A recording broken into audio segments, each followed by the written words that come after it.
नमस्कार दोस्तों, आप सभी लोगों का स्टडी IQ अकेडमी में स्वागत है। आप सभी विद्यार्थियों के लिए दोस्तों यहाँ पर चतुर्श्रेणी कर्मचारी भर्ती के लिए महत्वपूर्ण प्रश्न लेके आ गया हूँ और आज इस क्लास में बहुत महत्वपूर्ण प्रश्न आपके होने वाले हैं। कितने प्रश्न होंगे? तो लगभग 60 प्रश्न होंगे। कितने प्रश्न होंगे? 60 प्रश्न होंगे और आपको मुझे बताना है कि 60 में से कितने प्रश्न सही होते हैं, क्योंकि आज मैं आप लोगों का टेस्ट लेना चाहता हूँ। ठीक है ना? कमेंट करके मुझे बताना 60 में से कितने प्रश्न सही होते हैं। कल एक विद्यार्थी था, वो कल मुझे बता रहा था कि कल जो कल क्लास हुई थी ना, उसमें केवल उस विद्यार्थी के 5 गलत थे। तो मुझे बहुत अच्छा लगा कि हमारे विद्यार्थी बहुत अच्छा कर रहे हैं। हम आज 93 क्लास में आ चुके हैं और विद्यार्थी लगातार शानदार प्रदर्शन कर रहे हैं। और टेस्ट सीरीज जिन्होंने नहीं ली है वो टेस्ट सीरीज वगैरह ले लेना, डिस्क्रिप्शन में लिंक है टेस्ट सीरीज का। ऑफर टेस्ट सीरीज का केवल 20 जून तक है, उसके बाद प्राइस हाई हो जाएगी। तो जिनको टेस्ट सीरीज लेनी है वो ले लेना। और दोस्तों अभी 60 महत्वपूर्ण प्रश्न होंगे, इनमें से मैं देखना चाहता हूं कि आपके कितने प्रश्न सही होते हैं। तो आज का टेस्ट अब शुरू किया जाए। तो फटाफट से आप अपना जवाब कमेंट बॉक्स में लिखते जाना, ठीक है ना? चलिएगा भाई, चलते हैं। ये रहा प्रश्न। और आपको पता है रोजाना शाम को 7 बजे क्लास होती है और रात के 9:30 बजे अपने हिंदी की क्लास होती है चतुर्श्रेणी कर्मचारी 4th ग्रेड वालों के लिए और हाई कोर्ट ग्रुप डी वालों के लिए। ये रहा प्रश्न आज का। निम्न में से कौन राजस्थान से संविधान सभा के सदस्य नहीं थे? तो राजस्थान से संविधान सभा के सदस्य कौन नहीं थे इसमें से? तो आपको याद रखना है जे बी कृपलानी राजस्थान संविधान सभा के सदस्य नहीं थे, जबकि जय नारायण व्यास थे, हीरालाल शास्त्री थे, वीटी कृष्णामाचारी थे। तो ये आपको याद रखना है। बहुत बार क्वेश्चन आता है कि जय नारायण व्यास का संबंध कहां से है? तो इनका मारवाड़ से है और इन दोनों का जयपुर से संबंधित है। बहुत बार प्रश्न आ चुका है कि वीटी कृष्णामाचार्य का संबंध कहां से है? जयपुर से। हीरालाल शास्त्री का संबंध कहां से है? जयपुर से। तो ये बात भी आप याद रख लेना। अगला प्रश्न है आपके लिए, यदि कोई पंचायत राज संस्था अपनी अवधि समाप्त होने से पूर्व भंग कर दी जाती है, यानी कि कोई पंचायत राज संस्था है, उसको क्या होता है, उसके 5 साल हुए नहीं और उसको क्या कर दिया, भंग कर दिया, तो उसका निर्वाचन कितने दिनों में होना चाहिए विघटन के? बिल्कुल सिंपल सा के आपको याद रखना है, विघटन से 6 माह के अंदर अंदर क्या होना चाहिए, उसका दोबारा से चुनाव हो जाना चाहिए। अगला प्रश्न आपके लिए यहां पर है, हरिश्चंद्र माथुर राजस्थान राज्य लोक प्रशासन संस्था का प्रमुख कार्य है। आपको बताना है हरिश्चंद्र माथुर राजस्थान राज्य लोक प्रशासन संस्था का प्रमुख कार्य है। तो क्या है इसका प्रमुख कार्य? तो जवाब हो जाएगा प्रशिक्षण। क्या हो जाएगा? प्रशिक्षण इसका कार्य है। अगला प्रश्न है, राजस्थान से अधिकतम 4 बार राज्यसभा के लिए कौन निर्वाचित हुआ है? दोस्तों ये एक प्रश्न बहुत इंपॉर्टेंट है, वेरी वेरी इंपॉर्टेंट है आप सभी विद्यार्थियों के लिए। आप इस क्लास को जितना भी हो सकता है शेयर करने की कोशिश करें, ताकि राजस्थान के प्रत्येक विद्यार्थियों तक हमारी जो शिक्षा है निःशुल्क ये पहुंच सके, गांव गांव ढाणी ढाणी तक। तो इसका जवाब हो जाएगा रामनिवास मिर्धा। रामनिवास मिर्धा है जो राज्यसभा के लिए 4 बार निर्वाचित हो चुके हैं। अगला प्रश्न है कि जिला कलेक्टर किस सेवा का सदस्य होता है? यानी कि जो जिला कलेक्टर होता है ना, आपने देखा होगा आपका डिस्ट्रिक्ट कलेक्टर है, वो किस सेवा का प्रशासनिक अधिकारी होता है? तो आप सभी को विद्यार्थी को पता होगा, अभी यूपीएससी एग्जाम लेती है, यूपीएससी फिर आईएएस बनाती है। क्या? आईएएस। ठीक है, तो ये किसके होते हैं? तो ये होते हैं भारतीय प्रशासनिक सेवा के अधिकारी। किसके होते हैं? भारतीय प्रशासनिक सेवा के अधिकारी, याद रख लोगे। और जबकि राज्य सिविल सेवा के अधिकारी कौन होते हैं? आरएएस। तो ये भी याद रखना। और डीएम होते हैं इसके, ठीक है ना? चलो अगला प्रश्न है, रिक्त स्थान दे रखा है, विधानसभा निर्वाचन क्षेत्र अनुसूचित जनजाति के लिए आरक्षित है। अनुसूचित जनजाति का मतलब क्या होता है? एसटी। एसटी के लिए इनमें से कौन सा जिला है जो आरक्षित है? बताओ। तो सबको पता होगा ये जिला क्या है, आरक्षित है। कौन सा है? विधानसभा से निर्वाचन क्षेत्र के अनुसूचित जनजाति के लिए आरक्षित है बांसवाड़ा। क्या है? बांसवाड़ा होगा।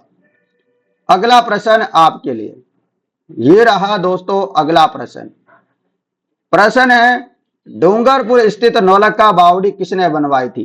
तो डूंगरपुर में जो स्थित है नौलखा बावड़ी, यह नौलखा बावड़ी का जो निर्माण है किसने करवाया था? अच्छा क्वेश्चन है, बढ़िया क्वेश्चन है। नौलखा बावड़ी कहाँ है? क्वेश्चन ये भी आता है डूंगरपुर में है, किसने बनवाई थी ये भी प्रश्न पूछा जाता है। तो याद रखना रानी प्रेमल देवी। क्या हो जाएगा? रानी प्रेमल देवी इसका सटीक जवाब होगा। अगला प्रश्न मारवाड़ा प्रगरारी विगत के लेखक है। मारवाड़ा प्रगरारी विगत के लेखक कौन है? तो मारवाड़ प्रगरारी विगत के लेखक हो जाएगा मोनोत नैनसी। तो मारवाड़ प्रगरारी विगत के लेखक है मोनोत नैनसी, सही जवाब है। अगला प्रश्न ये रहा झालावाड़ के सूर्य मंदिर को के रूप में भी जाना जाता है। तो झालावाड़ का जो सूर्य मंदिर है इसको और किस नाम से जानते हैं? तो मैं बहुत बार बता चुका हूं, 7 सहेलियों का मंदिर। अब मैं आपसे पूछना चाहता हूं, मैंने बहुत बार करवाया कि सहेलियों की बाड़ी कहाँ है और इसका निर्माण किसने करवाया?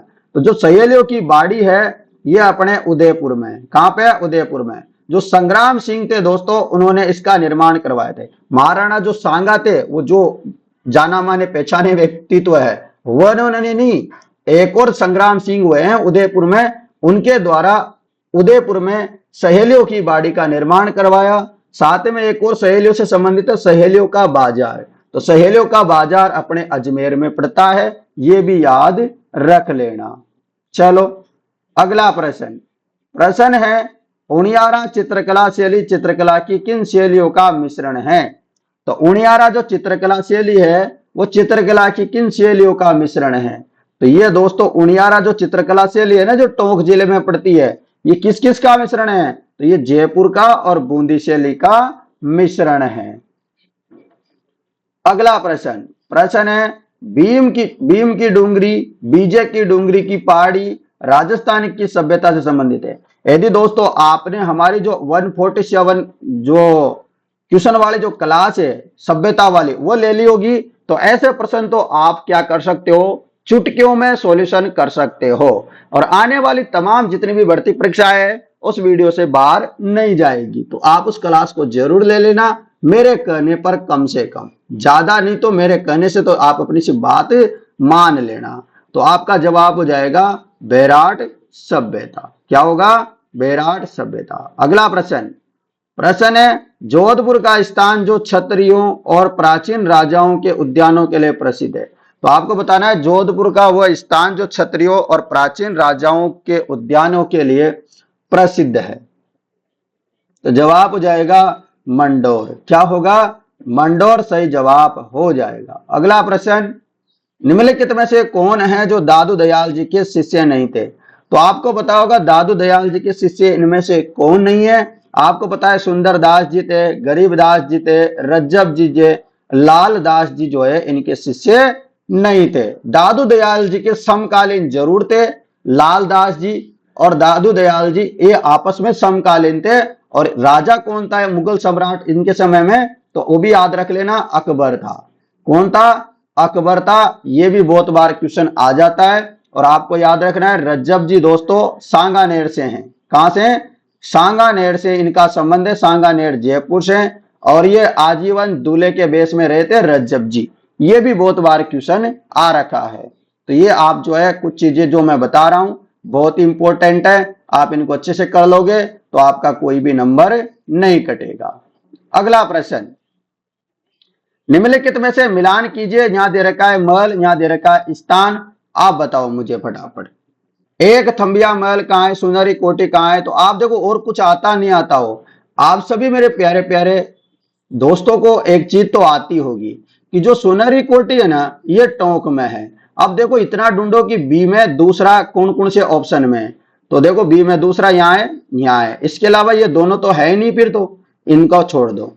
अब यहां से और क्या पता है आपको? कुछ पता चल रहा है आप लोगों को? है बिल्कुल। तो आपको पता चल रहा है एक थंबिया महल को भी हम जानते हैं सर, कहां पे है? डूंगरपुर में। तो देखो डूंगरपुर यहां ही आ रहा है केवल, यहाँ तो आ नहीं रहा, तो ये भी हट जाएगा। तो अपन को दो पता है जिसमें अपना काम हो गया, और अपन पता कर लेंगे अब इसी हिसाब से। तो मुबारक महल कहाँ है, तो मुबारक महल अपने जयपुर में है, और रेशमा महल कहाँ है, तो रेशमा महल सीकर में। तो इस प्रकार अपना प्रश्न का जवाब हमको मिल गया। तो ये प्रश्न जो होते हैं ना मिलान करने वाले, इनमें आप जो है एलिमिनेट करना सीख लो और अपना काम हो जाता है।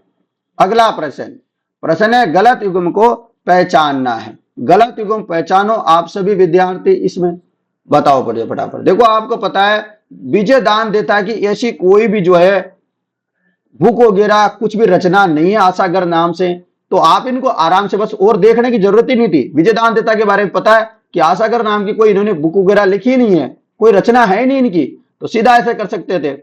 द्वारकानाथ भट्ट इनकी जो है राग चंद्रिका है, दलपत की जो है खुमान रासो है, कुंभाजी की संगीत राज है, ये सही है। परंतु विजय दान देता की गलत हो जाएगी, ये आपको याद रखना है। अगला प्रश्न, निम्नलिखित में से कौन सा युग्म सुमेलित नहीं है। जो गलत है मतलब यहां ऐसा पूछा गया है, मतलब जिस राज्य के ऐसे कोई वहां के वंश हुआ करते थे या नहीं, जो गलत है वो बताना है।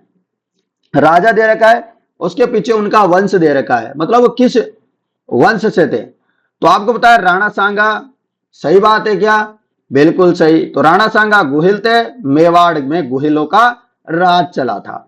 और अजय राज आपको पता है अजमेर के चौहान थे, ये बिल्कुल सही बात है। क्या राय सिंह राठौड़ थे क्या, बिल्कुल सर, राय सिंह भी राठौड़ थे, ये भी अपन को पता है, ये इंपोर्टेंट था, ये भी पता है। पर खेतड़ी सिंह सिसोदिया नहीं था। तो आपको ऐसे प्रश्नों का जवाब देना है, और आपके 60 में से कितने सही होते हैं मुझे आज जो है बताना है, ठीक है ना।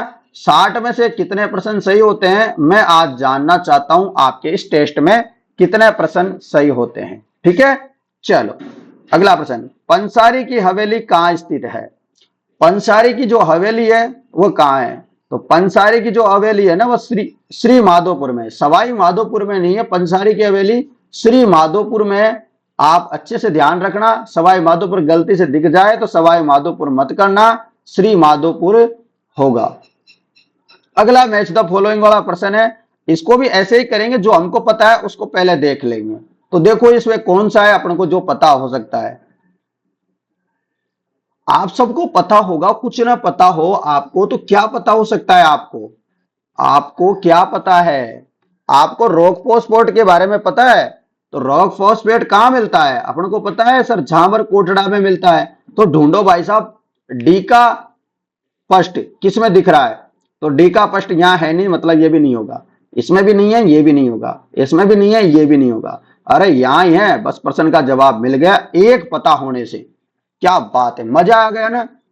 अब 4 पता नहीं है, हमको क्या मतलब है उनसे, हमको तो एक पता चल गया और काम हो गया। तो ऐसे भी प्रश्न आपको देखने को मिलता है, मैच द फॉलोइंग आ जाए मतलब बहुत आसान हो जाता है वो प्रश्न। अब चलो और को भी बता देता हूं, ऐसे चलते फिरते क्या ही है। तो कॉपर अपन को मिलता है खोदरीबा में, जिप्सम कहां मिलता है, जिप्सम मिलता है जामसर में, और सीसा जस्ता मिलता है राजपुर देवारी में। तो फिर बता दो एक बार और, कॉपर जामसर में, जिप्सम राजपुर दरीबा में, जिप्सम मिलता है अपने, कॉपर तो अपने को खोदरीबा में हो गया, और जिप्सम हो गया जामसर में, सीसा जस्ता राजपुर देवारी में, रॉक फॉस्फेट हो गया झामर कोटड़ा में। तो आपको एक याद है तो उससे पूरा प्रश्न आप हल कर सकते हो। ये प्रश्न भी बढ़िया इंपोर्टेंट है, सारे इंपोर्टेंट है, पर मैं जो ज्यादा इंपोर्टेंट है वो बता देता हूं, कभी उसमें स्टार लगा देता हूं। और वैसे सारे इंपोर्टेंट होते हैं, क्योंकि आप खुद देख रहे होंगे इतना शानदार पेपर है, इसका सॉल्यूशन करवा रहा हूं। सियाई परियोजना निम्नलिखित में से किस बांध से संबंधित है, तो सियाई परियोजना का संबंध किससे है, तो सियाई परियोजना का संबंध हो जाएगा जवाई बांध से। किससे, सियाई परियोजना का संबंध है जवाई बांध से। नेक्स्ट प्रश्न, महाराणा सज्जन सिंह को किस गवर्नर जनरल ने grade commander of the star sorry दोस्तों, महाराणा सज्जन सिंह को किस गवर्नर जनरल ने grade commander of the star of India की उपाधि दी है, तो किसको दी है, जवाब हो जाएगा लॉर्ड रिपन। क्या हो जाएगा, लॉर्ड रिपन इसका सही जवाब हो जाएगा। अगला प्रश्न, कुवेल माला कितनी देसी भाषाओं का उल्लेख है? तो कुवेल माला में कितनी अपने राजस्थानी जो देसी भाषा है उनका उल्लेख देखने को मिलता है? तो आपको याद रखना है कुवेल माला। कुवेल माला में आपको अच्छे से रट लेना है, क्योंकि ये प्रश्न मैंने अब तक 10-15 एग्जामों में तो देख लिया, सेम ऐसा का ऐसा ही। कुवेल माला में कितनी देसी भाषाओं का उल्लेख मिलता है? तो 18 देसी भाषाओं का उल्लेख मिलता है कुवेल माला में। नेक्स्ट प्रश्न, 1857 की क्रांति के दौरान डूंगरपुर का शासक कौन था जिसने अंग्रेजों की सहायता की थी? तो डूंगरपुर का राजा कौन था जब 1857 की क्रांति चल रही थी? उसने क्या है, अंग्रेजों का साथ दिया था। आपको याद रखना है उदय सिंह सेकंड। कौन था? उदय सिंह सेकंड। अगला प्रश्न आपके लिए वेरी वेरी इंपॉर्टेंट प्रश्न, लच्छीराम की पहचान किस क्षेत्र में रही है? तो लच्छीराम की जो पहचान रही है वह किस क्षेत्र में रही है? तो वह कुचामणी ख्याल के रूप में इनकी पहचान रही है, ये आपको याद रखना है। अगला प्रश्न, जैन तीर्थ स्थल केसरिया जी राजस्थान के किस जिले में? तो जैन तीर्थ स्थल जो केसरिया जी है, ये स्थान सब विद्यार्थियों को पता है मेरे हिसाब से, ठीक है ना। इसको, इन भगवान को जो है अलग अलग नाम से अलग अलग जो समुदाय के लोग हैं वो अलग अलग मानते हैं, ठीक है ना। तो ये आपको याद रखना है, उदयपुर में स्थित है जैन तीर्थ स्थल केसरिया जी मंदिर।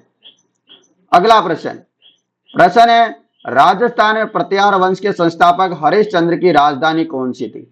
तो राजस्थान में प्रत्यार वंश के जो संस्थापक थे हरिश्चंद्र जी, इनकी जो है राजधानी कौन थी? तो आपको याद रखना है मंडोर इनकी राजधानी थी। कौन थी?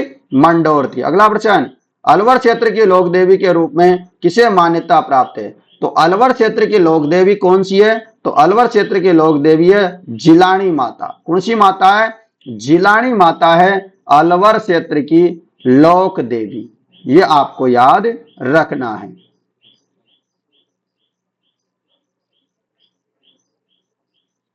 अगला प्रश्न बहुत बढ़िया प्रश्न है, बहुत अच्छा प्रश्न है, कामड़िया पंथ की स्थापना किसने की थी? तो सबसे सिंपल प्रश्न है, कामड़िया पंथ की स्थापना बाबा रामदेव जी ने की थी, ये आपको याद रखना है। और इस संप्रदाय के जो लोग होते हैं 13 ताली नृत्य करते हैं। क्या करते हैं? 13 ताली नृत्य करते हैं, आपको ये भी याद रखना है। अगला प्रश्न है 1857 की क्रांति के दौरान देशी रियासत दे रखी है और पॉलिटिकल एजेंट दे रखे, जो कौन सा युग्म है जो क्या है असंगत है, आपको बताना है। तो चलो देखते हैं कौन सा है जो गलत है। आपको पता है उदयपुर के जो पॉलिटिकल एजेंट थे, पॉलिटिकल एजेंट मतलब पीए, कौन थे? तो ये थे सीएल सावर्स। उसके अलावा जयपुर के थे, जयपुर में क्या है ईडन गार्डन है, ऐसे समझो। तो जयपुर में कौन थे? गार्डन थे, ईडन थे। और आपको याद रखना है जोधपुर में कौन था? मैक मेसन था। अब आपको पता है ये जेडी हॉल तो बीकानेर का तो था नहीं भाई, तो कहां का था? ये सिरोही का था। कहां का था? सिरोही का था। याद रखना इंपॉर्टेंट है, सिरोही का सबसे ज्यादा बार प्रश्न पूछा गया है, तो बीकानेर का नहीं था। चलो अगला प्रश्न में चलता हूं, ये रहा प्रश्न है आपके लिए मित्रों कि राजस्थान में का कजली तीज का त्योहार एवं मेला प्रसिद्ध है। तो आप सबको पता होगा ये तो हमारे बूंदी का प्रसिद्ध है। कहां का है? बूंदी का प्रसिद्ध है कजली तीज। कजली तीज को अपन बोलते हैं बड़ी तीज। क्या बोलते हैं? बड़ी तीज, सातुड़ी तीज, ये इसी के नाम है। दूसरा आपको बता दूं कजली तीज आती कब है? तो कजली तीज आती है दोस्तों भाद्रपद में। कब आती है? भाद्रपद की कृष्ण पक्ष की जो तृतीया आती है ना, तब ये आती है कजली तीज। और आपसे पूछ ले छोटी तीज कहां की प्रसिद्ध है? छोटी तीज जयपुर की प्रसिद्ध है। और इसके बारे में बता दूं ये सावन के महीने की जो शुक्ल पक्ष है ना उसकी तृतीया को आती है। अब कैसे याद रखोगे सर छोटी तीज? छोटी तीज में आपको याद रखना है सावन, तो सावन में क्या आ रहा है? स आ रहा है, तो स आ रहा है तो शुक्ल पक्ष में होगी, और तृतीया तो सबको पता है। तो ऐसे आप याद रख सकते हो मित्रों, मैंने तो ऐसे याद कर रखा है, आप भी कर सकते हो। अगला प्रश्न आप सभी विद्यार्थियों के लिए है, पुरिया नामक पात्र हिस्सा है। जो पुरिया नामक जो पात्र है वह किसका हिस्सा है? तो वह है दोस्तों गौरी नृत्य नाटिका का। किसका? पुरिया नामक जो पात्र हिस्सा है वह गौरी नृत्य नाटिका का हिस्सा है। अगला प्रश्न है राजस्थान में hydrology and water management institute अवस्थित है। तो कहां पे स्थित है? तो याद रखना है बीकानेर में। कहां पे है? बीकानेर में स्थित है। अगला प्रश्न, जनगणना 2011 के अनुसार राजस्थान में 1 मिलियन से कम जनसंख्या वाले जिले थे। तो आपको बताना है कि जनगणना 2011 के अनुसार राजस्थान में 1 मिलियन से कम जनसंख्या वाले जिले कौन से थे। 1 मिलियन का मतलब क्या होता है मित्रों? मिलियन से कम जनसंख्या, 1 मिलियन का मतलब होता है 10 लाख। तो बताओ मुझे फटाफट आप, जल्दी से आपका जवाब आना चाहिए। 1 मिलियन से कम जनसंख्या वाले इनमें से कौन से जिले नजर आ रहे हैं? तो एक तो जैसलमेर है, एक प्रतापगढ़ है। मतलब 10 लाख जनसंख्या से कम वाले एक तो जैसलमेर है और एक प्रतापगढ़ है। ठीक है ना, याद रख लेना। अगला प्रश्न है, निम्नलिखित में से कौन सी नदी तोरावाटी बेसिन में प्रवाहित होती है? तोरावाटी, अब तोरावाटी में प्रवाहित होती है तो बताओ। तो तोरावाटी में प्रवाहित होती है कांतली नदी। कौन सी नदी है मित्रों? कांतली नदी जो है तोरावाटी में प्रवाहित होती है। इस प्रश्न को याद करने की कछु भी जरूरत नहीं है क्योंकि डाटा बदल गया है, हम करवा देंगे आपको पशु रिपोर्ट पूरी नहीं। अगला प्रश्न, गोवर्धन पूजा अन्नकूट महोत्सव मनाया जाता है। आपको पता है अन्नकूट महोत्सव और ये जो गोवर्धन पूजा होती है ना, अन्नकूट महोत्सव में होता क्या है? अन्नकूट महोत्सव में ऐसा होता है कि वहां पर बहुत सारे चावल का ढेर लगा देते हैं, फिर भगवान जी की पूजा करते हैं। फिर क्या होता है, उसके गेट खोल दिए जाते हैं। फिर भीलों की लूट प्रसिद्ध है यहाँ की। तो भील क्या आते हैं, लूटने आते हैं और चावलों को, गरम गरम चावलों को लूट लूट करके लेके चले जाते हैं। तो ये है अन्नकूट महोत्सव। अब बताओ मुझे कहां का, कब आता है ये? तो ये आता है कार्तिक शुक्ल पक्ष की में आता है। कब आता है? कार्तिक शुक्ल पक्ष में आता है। अगला प्रश्न है, निम्नलिखित में से कौन सा जल दुर्ग नहीं है? जल दुर्ग नहीं है आपको बताना। देखो सबसे मेरे को पता है, दो तो आप सब विद्यार्थियों को पता होगा, गागरोन का दुर्ग जो कि झालावाड़ में है, ये सबको पता है, ये भी है। भैंसरोडगढ़ जो कि चित्तौड़ में है, ये भी हम सबको पता है। अरे भाई साहब सब कुछ पता है तो कोषवर्धन भी लग रहा है थोड़ा थोड़ा, तो ऐसा तो माहौल लग रहा है कि नहीं लग रहा कि कोषवर्धन भी हो सकता है? सर बिल्कुल हो सकता है। क्या होगा? पर भटनेर का कहीं पानी वानी नजर आ रहा है कि भटनेर के आसपास? बिल्कुल भी नहीं आ रहा। यही होगा अपना जल दुर्ग नहीं है। अगला प्रश्न, निम्नलिखित में से कौन सा क्रम पर्वत चोटियों एवं उनकी ऊंचाइयों के अवरोही क्रम? अवरोही क्रम का मतलब होता है डिसेंडिंग ऑर्डर। क्या? Descending order. डिसेंडिंग ऑर्डर मतलब क्या होता है? घटता हुआ क्रम। क्या? घटता हुआ, बड़ी ऊंचाई से लेके अपने को छोटी ऊंचाई की तरफ बढ़ना है। तो देखो आपको पता है बडाइस में जो है नागपाड़ है, फिर बेरोच है, फिर बाबई है, फिर जो है बैराट है। तो अपना जवाब ये होगा। फिर से याद रख लो क्योंकि रिपीट होता है प्रश्न ऐसे कैसे। नागपाड़, भैरच, बाबई, बैराट, रख लोगे याद?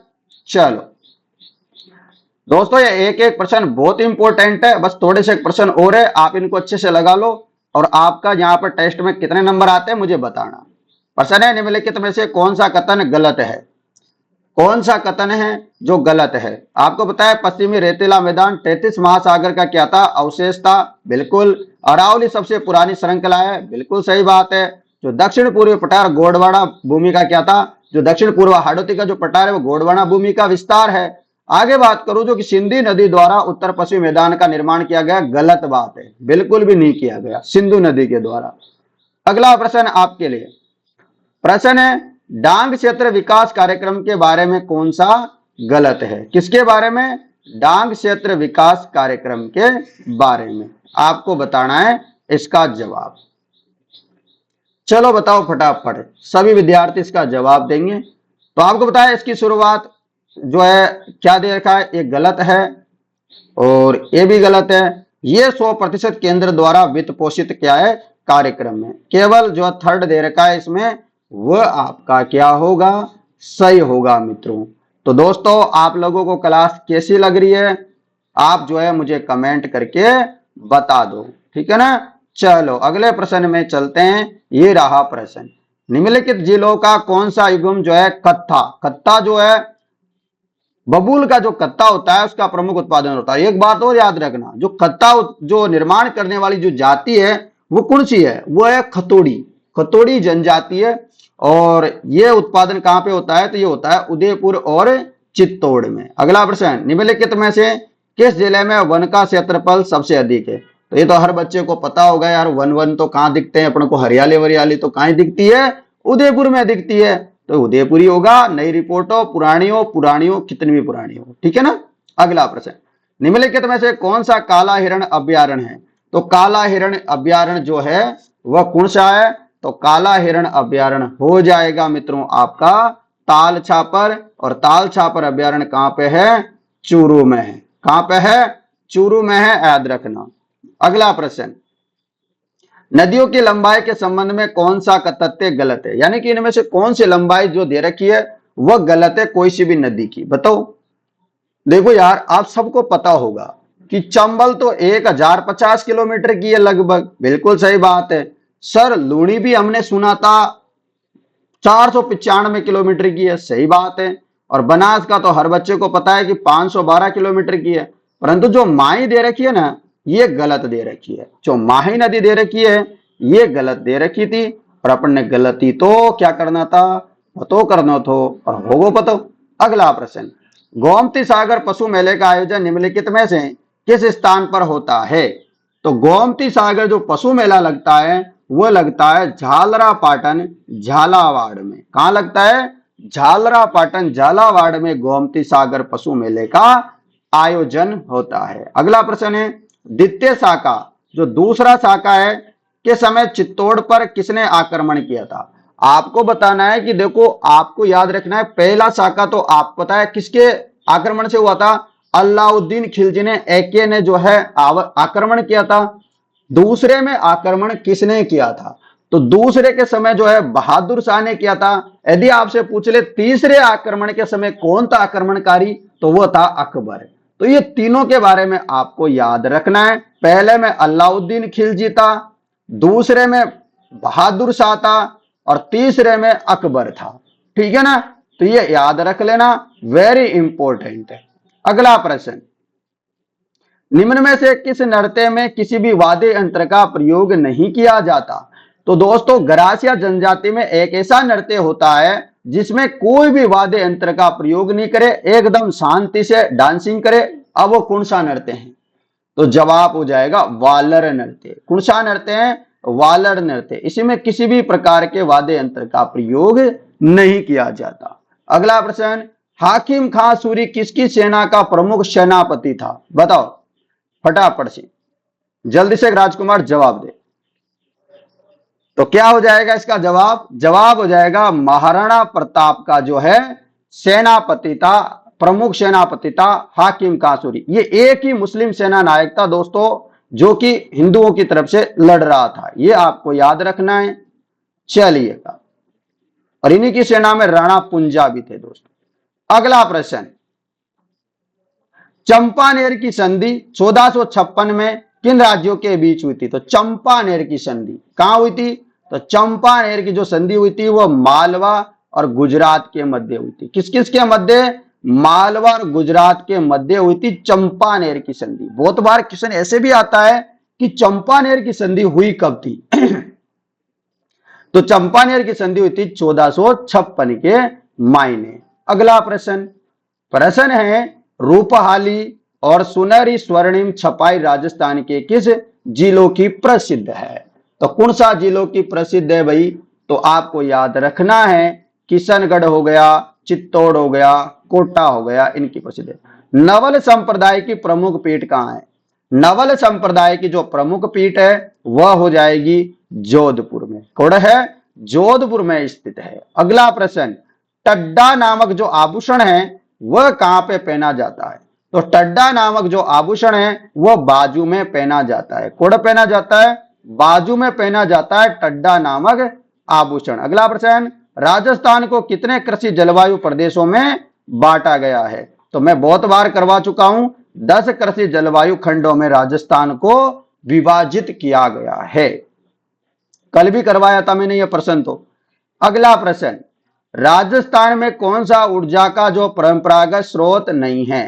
तो ऊर्जा का परंपरागत स्रोत नहीं है सौर ऊर्जा। ये परंपरागत नहीं है, ये गैर परंपरागत स्रोत है सौर ऊर्जा, जबकि परमाणु ऊर्जा, जल विद्युत ऊर्जा, तापीय ऊर्जा।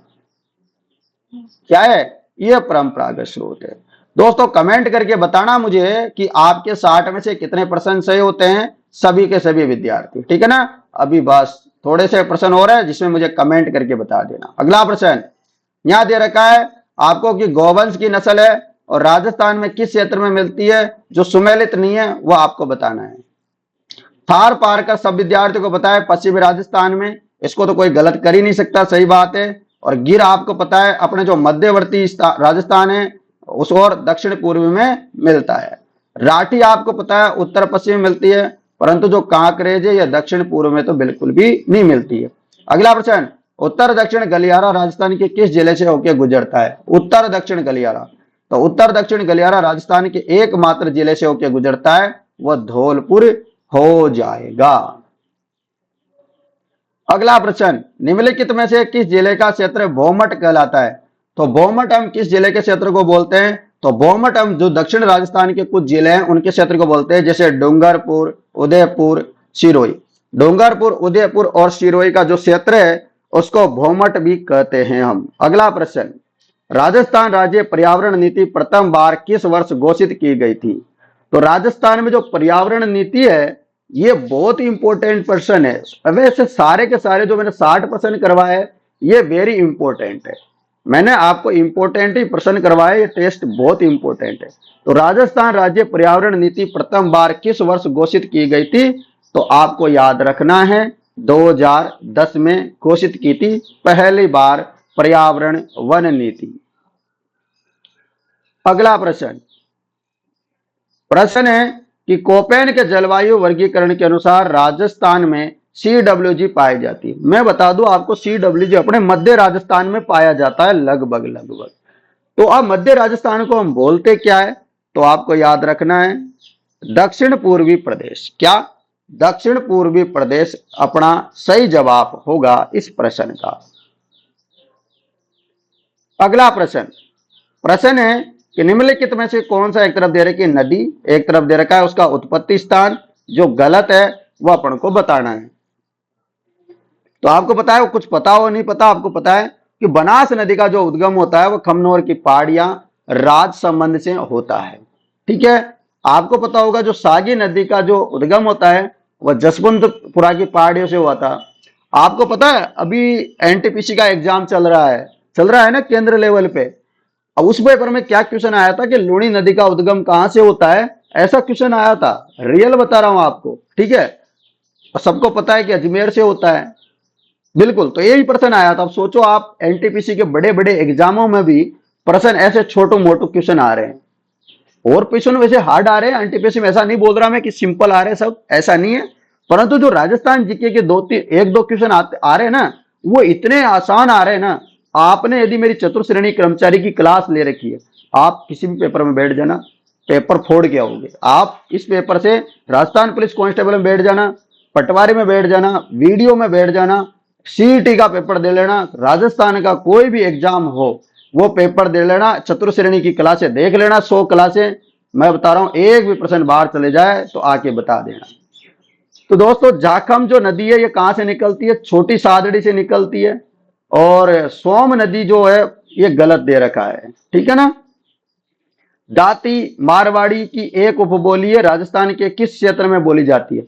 जो धाती है ना ये मारवाड़ी की जो क्या है एक उपबोली है, ये कौन सा क्षेत्र में बोली जावे, तो ये आपको याद रखना है बाड़मेर में जो है धाती मारवाड़ी की एक उपबोली है जो बोली जाती है। तो दोस्तों अपने ये 60 प्रश्न कंप्लीट हुए अपने इस टेस्ट के। अब आप मुझे कमेंट करके बताना आपको ये 60 प्रश्न कैसे लगे, ये टेस्ट कैसा लगा, क्या जबरदस्त लगा या बकवास लगा, जो भी लगा है मतलब बता देना मुझे, ठीक है ना। और देखो लाइक करते हो तो मुझे लगता है कि आपको वीडियो पसंद आती है, कम से कम आप मुझे बताया करो, आपका जो हिंट तो दिया करो ना कि आपको वीडियो पसंद आ रही है कि नहीं आ रही है। ना तो आप लाइक करते हो, ना कमेंट करते हो, ना सब्सक्राइब करते हो, ना शेयर करते हो, चल क्या रहा है। तो ये करने में कोई पैसा लगता है या आपका थोड़ा सा नेट ज्यादा खर्च हो जाता है, या आपके घर वालों ने मना कर दिया कि हरिओम सर की वीडियो को लाइक नहीं करने का, ठीक है, या कोई और दूसरा मास्टर मना कर दिया आपको, ऐसा है तो मुझे बता देना। देखो ऐसे नहीं बताओ कमेंट करके, तो मेरे मोबाइल नंबर दे देता हूं, इस पे बता देना कि किसी ने मना किया था कि 80 58 59 8708 इस नंबरों पे आप जो है मुझे बता देना कमेंट करके कि आप लाइक सब्सक्राइब शेयर क्यों नहीं करते हो, व्हाट्सएप स्टेटस क्यों नहीं लगाते हो। ठीक है दोस्तों, आप लोगों के लिए क्लास बहुत ही इंपॉर्टेंट थी। आप इस क्लास को ज्यादा से ज्यादा शेयर करना, जितना भी आप विद्यार्थियों से हो सकता है आप फटाफट से शेयर कर दो और कमेंट करके बता दो। साथ में किसी को टेसरी लेनी है हाई कोर्ट वाली तो 99 रुपए में, और चतुर्श्रेणी कर्मचारी की 4th ग्रेड की लेनी है तो 149 रुपए में। जिनको लेना है डिस्क्रिप्शन में एप्लीकेशन का लिंक है, वहां लिंक नहीं मिले आपको और कोई समस्या आ जाए तो आपके पास ये मोबाइल नंबर है, इस पे आप मुझे संपर्क कर लेना 8058598708। ठीक है, चलिएगा मित्रों, मैं मिलता हूं आप लोगों से नेक्स्ट क्लास में। तब तक दोस्तों, जय हिंद दोस्तों, जय भारत, जय जवान, जय किसान, राधे राधे मित्रों।